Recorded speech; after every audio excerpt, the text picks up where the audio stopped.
নমস্কার, আমি রাজ। আপনারা দেখছেন খবর 24 ঘন্টা। এই যে দেখতে পাচ্ছেন জিরাট হসপিটাল মোড়, ভারতীয় জনতা পার্টির পার্টি অফিস। এখানে আমরা আমি বলাগড় বিধানসভার আমরা জানতে পারি আমাদের বলাগড় বিধানসভা জিরাট যে হসপিটাল রোড আছে, সে রোডের পাশে যে আমাদের পার্টি অফিস আছে, সেই পার্টি অফিসে কালকে স্কিলটা ব্যানার পুড়িয়ে দেওয়া হয়েছে। দেখুন তার জন্য ব্যানারটাকে পুড়িয়ে দেওয়া হয়েছে, পার্টি অফিসের একাংশ আগুন ধরিয়ে দেওয়া হয়েছে এবং আমাদের এই সাইডে যত ফ্লেক্স ছিল সমস্ত ফ্লেক্স নষ্ট করে দেওয়া হয়েছে।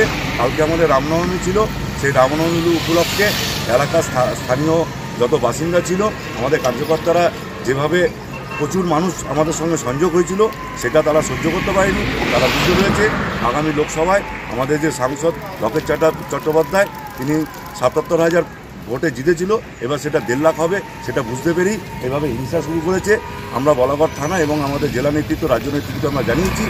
সেখান থেকে জানানোর পরে সেখানে তারা কী নির্দেশ দেয়, সেই নির্দেশ অনুযায়ী আমরা বৃহত্তম আন্দোলনে যাব। বন্দে মাতরম, ভারত মাতা কি জয়।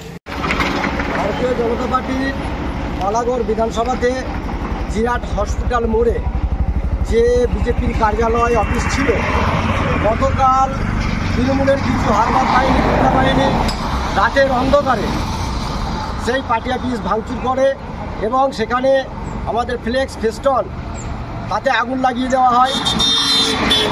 গতকাল